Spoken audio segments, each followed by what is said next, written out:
welcome. Today we're going to be doing a few things here in the garage.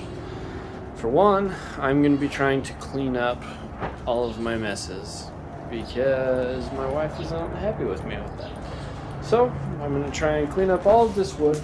I'm going to try and take it all on the side of the house, put it up. I'm going to find a spot for the shop press.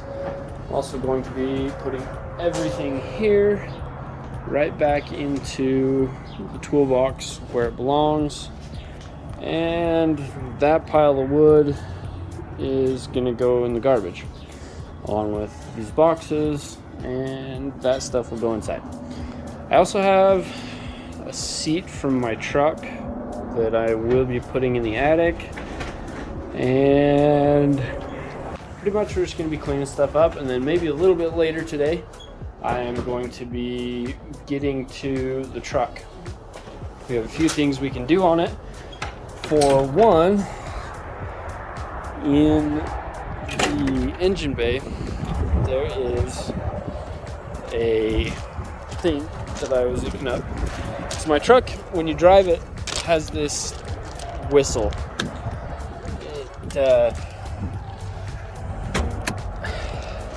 It sounds like one of those cheap muffler exhaust whistler things that you can buy off of Wish.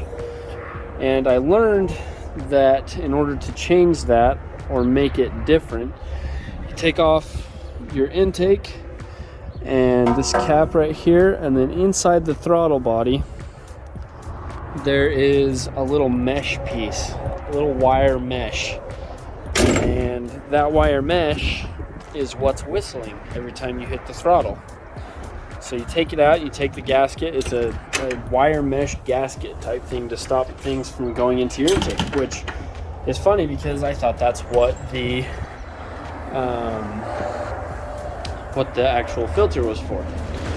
So we may be pulling that out and clipping the wire mesh out and putting the gasket back in. But come hang out and we'll figure it out.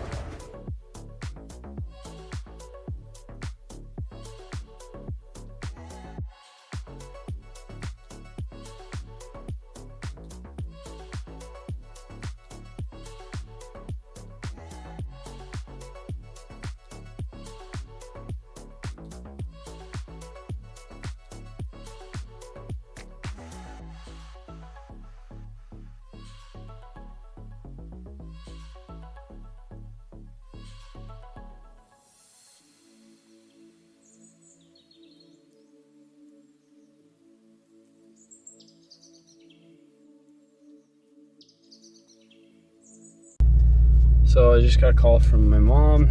We're gonna stop with the garage for a minute.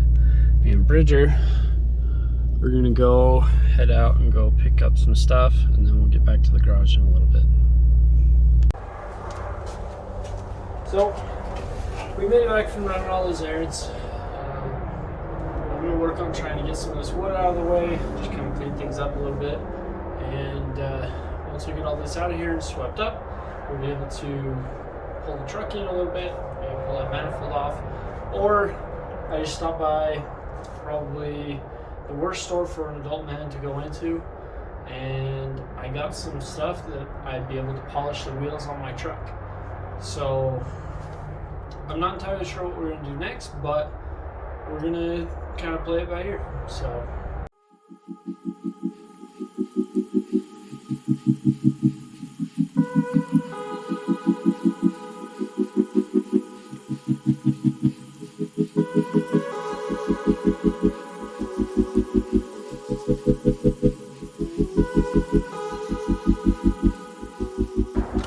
now it's time for sweeping. We obviously didn't get everything cleaned up, but the floor is much cleaner, and so I'm gonna sweep it up and get it clean.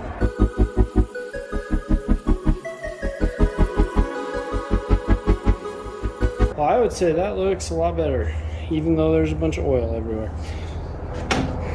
Believe it or not, when I moved into this house, I actually had just about the same amount of oil in this driveway. Whoever lived here before had cars that leaked more oil than I do when I work on cars. It's surprising, I know. But what we're going to do right now is that little pile of wood right there. We are going to get rid of it. Tomorrow's trash day, so I'm going to get all the little scraps and put them in there. Any medium scraps that I think I might be able to use, I'll save and I'll put them back with everything else that I've got. So let's get to it.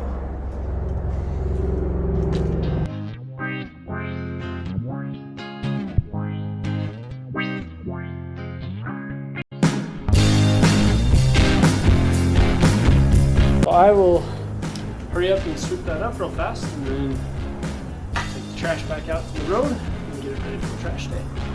So now that we've got that pile cleaned up, I'll be able to actually walk in front of my saw. It's not all cluttered anymore. I am going to move all this stuff out to the back and throw some of that away and then finish cleaning off my table.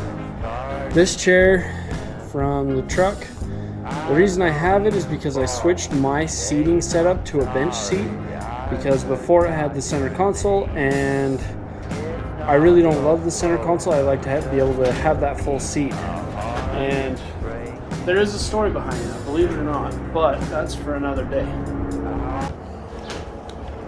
And just like that, we have everything kind of cleaned up and organized. Over here, you'll see I was able to open up some space so I could actually walk to my toolbox and get whatever I needed.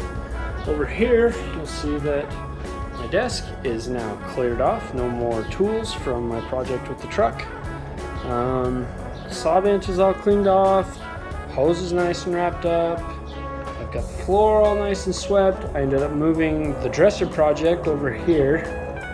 And then I've got my bow target, cooler for this summer, the press, jack stands, and yes, I do have a body panel for my truck. Now, as you can see in the light, it's kinda dented up because I've had it for a couple of years. And the reason that I've had it for a couple of years is because I bought this truck with a pretty crashed up fender. What happened was the guy who owned it, he didn't take very good care of this truck. He used it as a lawn care truck. And what he did with it is he would play with it on the weekends and he would take it to the dunes. And one weekend he ended up having one of his friends with a Raptor 700 crash into it. He jumped over a little sand dune and crashed into it, and they pulled it off and they pounded it out with a claw hammer. And it's been that way ever since I've owned it for the last 3 years. So I bought that probably a year and a half, 2 years ago, and I just have never taken the time to paint it or put it on. Mostly because I do worry about that. You can see that. That is a nice rust spot in my door panel. Now, I do have some body tools and stuff like that I could probably sand all the paint off right there, grind it out, put some rust, whatever the word it's called, the stuff that stops rust from going, and Bondo it and paint it back up. I do plan on painting the truck. I don't know how many years out I am on that, but when it gets to that point, I'll take care of it. So what let's do for right now is we'll pull the truck in and then we'll decide where we're going from there, whether we do the intake and the wheels or whether we do one or the other. So here we go.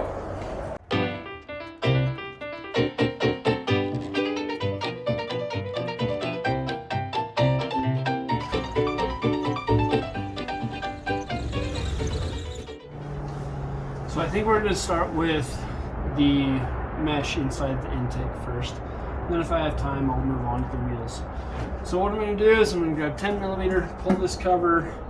I'll grab a 10 millimeter for that. I'll take the mass airflow sensor off. I'll take the vacuum lines off. And then I'll pull the intake out. And we'll see what we've got going under there.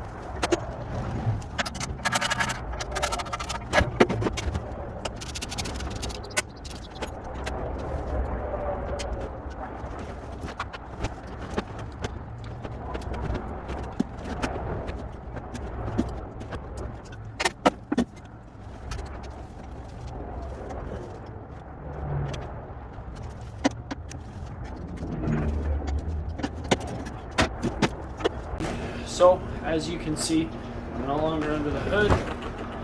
Apparently I've done some misinformed research.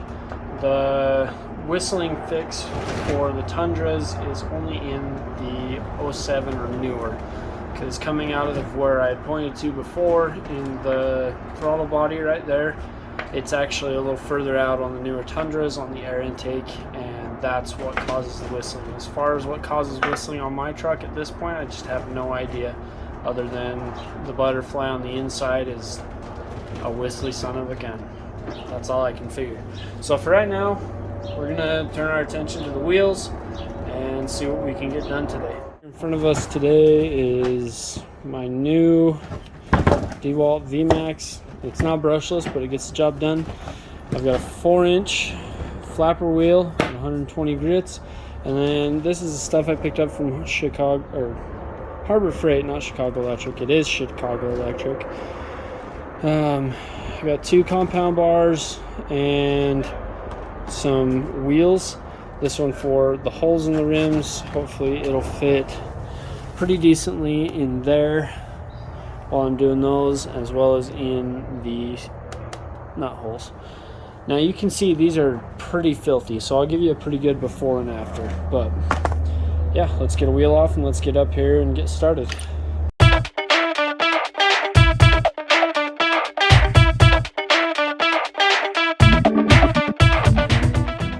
So as you can see right here, we have got a lot of pitting, a lot of just brake dust, and right here we've actually got some damage from that previous owner. The same previous owner that I was talking about got it crashed by a 4-wheeler. Now, I have to assume, because when I bought this truck, what it had was these key lock nuts that you had to have a special key to get every lug off. And I hate those so much. Hate's a strong word, but I hate them because, let's be honest, how many of us keep a key in our truck? It sits in the toolbox, and then when we break down, we have nothing around to do. So what I can only imagine happened here is that he got a flat tire, needed to get his tire off, and had to pound a socket or something onto these lug nuts to get them off. Because when I bought the truck, it was mismatched. I had like 2 or 3 blue ones and 2 or 3 black ones on there, and it just looked awful. And so I went to the chrome ones that you can see here.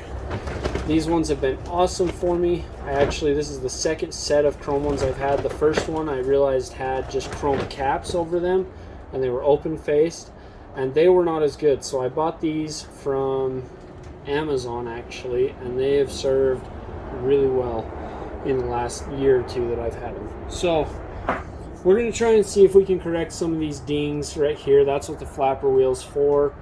And then we'll see if we can get the rest all kind of polished up. I mean, these do have some burrs on them from where people have run sockets into them with snugging them down, just getting down in there too far without a small enough socket like these ones are. You know, it's tight, and they've just wallered those out and made them all burry on the edge. And so we're going to clean that up, and then we'll start polishing.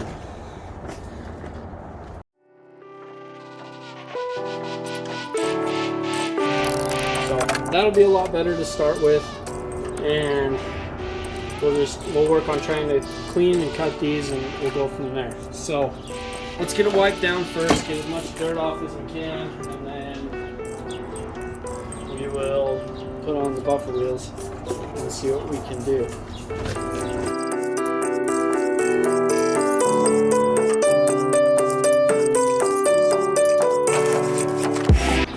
Now, as you can see, these aren't entirely terrible, but they are pretty beat up. They're on a hunting truck. They were on a work truck before. They've had rocks. They've had all sorts of things in them. So we're going to see if we can get these to polish up a little bit and hopefully look a lot nicer.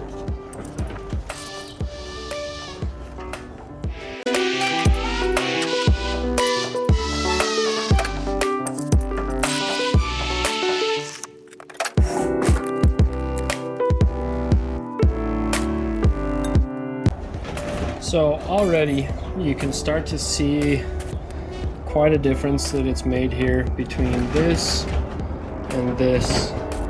I mean, I'm not going to say it's perfect, because it's definitely not. I've still got pits and stuff and whatnot, and it's got issues still, but it's much better than it was. And I'm going to keep going over the whole wheel. I'm not going to show you all that just because my phone's about to die, but I will show you the finished product of this wheel when I'm done. So stay tuned. So it's been a minute, but I had to grab some dinner and some other stuff like that. So I was able to finally finish that wheel up, and I must say it actually turned out pretty well. Let me set this here out of the way. Let me just show it to you, because side by side I've got one of the back wheels I haven't finished yet. Side by side there's like night and day difference. So this right here is the back wheel that I haven't touched yet. So you can tell it is a little bit dirty, so there's not much of a shine there. And then here is the second one, the first one that I started with. This is the point wheel that I polished. Huge difference. And those are the nicks and stuff that I tried to sand out. They're actually pretty deep, but I was actually able to polish on them quite a bit. It's kind of ugly. However, the way that it polished out is actually pretty good, because when you look at it from a distance, it doesn't look bad. And it's got a pretty good mirror finish. I still have to do the inside of the holes, but other than that, like, I am super happy with how these turned out, because they will change the way that the truck looks completely. Anyways, that's all for today's video. If you liked today's video, like and subscribe. There will be more videos coming up soon, and I hope to see you again in the future.